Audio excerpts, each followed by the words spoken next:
चॅनलचे updates मिळवण्यासाठी कृपया @post मराठीला लाईक करा, शेअर करा आणि सबस्क्राईब करायला विसरू नका. नमस्कार, मी गौरव मानकर @पोस्ट मराठीमध्ये तुमच्या सर्वांचं मनापासून स्वागत करतो. आपण बोगस शिक्षक भरती संदर्भातील आणि शालार्थ आयडी घोटाळ्यातील अनेक बातम्या तुमच्यापर्यंत आणलेल्या आहेत. या संदर्भामध्ये सदस्यीय एस-आय-टी तर सुरूच आहेत. त्यानंतर नागपूरमध्ये एस-आय-टी होती, त्याचं कामकाज बंद झालेलं होतं.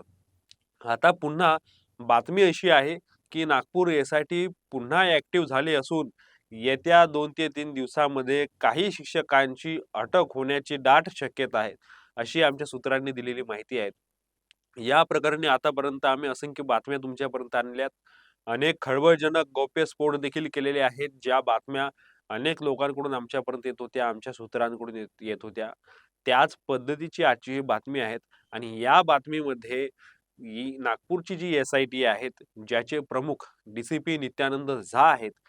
हे डी-सी-पी नित्यानंद झा पुन्हा ऍक्टिव्ह झालेले आहेत. ही एस-आय-टी पुन्हा ऍक्टिव्ह झालेली आहेत आणि या एस-आय-टीच्या माध्यमातून आता 2 ते 3 दिवसामध्ये काही शिक्षकांची अटक होणार आहे. तर या अटक होणाऱ्या शिक्षकांमध्ये कोण? तर 632 शिक्षकांची जी यादी होती, ज्यांचे मागच्या 2-4 दिवसामध्ये किंवा मागच्या 15 दिवसांमध्ये 1 ते 2 आंदोलनं झाले. पगारासाठी ज्या शिक्षकांचे आंदोलन झाले, या 632 शिक्षकांना जवळपास सर्वांनाच मागच्या काही दिवसांमध्ये पोलिसांनी सूचनापत्र दिलेलं होतं. या सूचनापत्रामध्ये त्यांना तारीख देण्यात आलेली होती की या तारखेपर्यंत तुम्ही पोलीस स्टेशनमध्ये किंवा या चौकशीसाठी तुम्ही हजर राहा. काही जे चौकशी आहे ते डी-डी ऑफिसला सुरूच होती, परंतु पोलीस स्टेशनला सुद्धा येऊन त्या ठिकाणी त्यांची सायबरला जाऊन त्यांना त्यांची चौकशी करणार होते, परंतु अनेक शिक्षक त्या ठिकाणी गेलेले नाहीत. काही शिक्षक गेले, त्यांनी स्वतः त्यांची अधिकाऱ्यांनी अटक करून घेतली. त्यामुळं इतर शिक्षक त्या ठिकाणी गेलेले नाहीत. त्यामुळे या सूचनापत्राचं पालन झालेलं नाही असा ठपका ठेवत अशा शिक्षकांची आता ते नेमके शिक्षक किती? तुम्ही 632 शिक्षक आहेत, त्या सर्व शिक्षकांना अटक करणार आहात का? तेवढा मोठा ट्रॅप लावणार आहात का? नेमकी ती अटकेची प्रोसेस कशी राहणार आहेत? सर्वच ठिकाणी जाऊन तुम्ही अटक करणार आहात का? हा महत्त्वाचा प्रश्न आहे, की फक्त काही संस्था आहेत ज्या त्यांनी आयडेंटिफाय करून ठेवलेल्या आहेत आणि फक्त त्यांनाच टार्गेट करायचं आणि त्यांच्यापर्यंत जाऊन आपल्याला त्यांनाच अटक करायचं आहे. अशा पद्धतीची काही प्लॅनिंग आहेत का? ही आता प्लॅनिंग त्या एस-आय-टीलाच माहिती. आम्ही एस-आय-टी प्रमुख नित्यानंद झा, डी-सी-पी नित्यानंद झा यांच्यापर्यंत सुद्धा आणणार आहोत. त्यांची देखील मुलाखत लवकरच तुमच्या समोर आणणार आहोत. त्यांचं काय म्हणणं आहे? या अगोदर देखील नित्यानंद झा यांच्याशी आमचं बोलणं झालेलं होतं आणि त्यांनी स्वतः आम्हाला माहिती दिलेली होती, की त्रिसदस्यीय समिती स्थापन झालेली आहे. त्यामुळं नागपूरची एस-आय-टी बरखास्त करण्यात येत आहेत आणि त्या संदर्भातील पत्र देखील सी-पी ऑफिसला आलेलं आहे, असं त्यांनी स्वतः आम्हाला सांगितलं होतं. असं असताना आता 1.5 ते 2 महिन्यामध्ये असं काय झालं, की नागपूरची एस-आय-टी पुन्हा ऍक्टिव्ह झालेली आहेत? त्यांच्यावर कोणाचा दबाव आहे का? की राजकीय किंवा पॉलिटिकल प्रेशरमुळं काही अशा प्रकारची पावलं उचलण्यात येत आहेत का?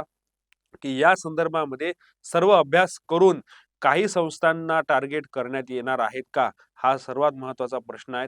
कारण काही जे बातम्या येतात किंवा काही संस्था चालकांशी बोलल्यानंतर, काही शिक्षकांशी बोलल्यानंतर अशी देखील माहिती येते, की यामध्ये मोठ्या प्रमाणावर आर्थिक गैरव्यवहार झालेला आहे. मोठ्या प्रमाणावर पैशाचा देखील काही अधिकाऱ्यांना पुरवठा झालेला आहे.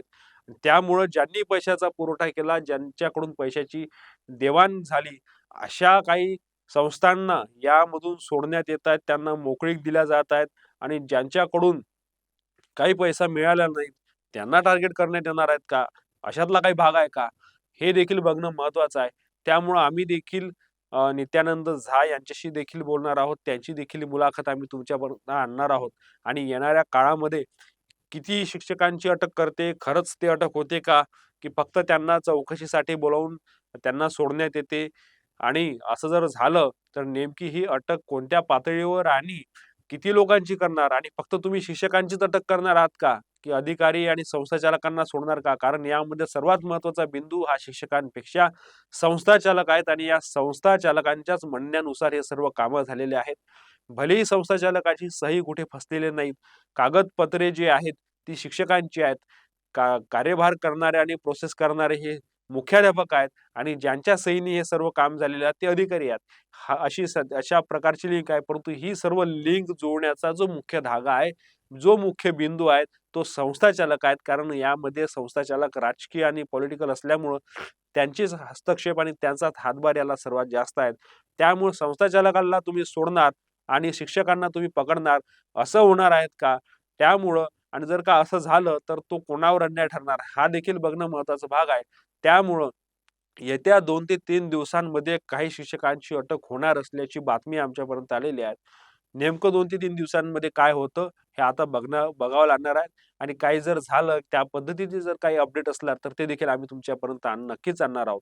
आमचा व्हिडिओ तुम्हाला कसा वाटला कमेंट बॉक्समध्ये कमेंट करून नक्की कळवा आणि @पोस्ट मराठीला लाईक करा, शेअर करा आणि सबस्क्राईब करायला विसरू नका. धन्यवाद.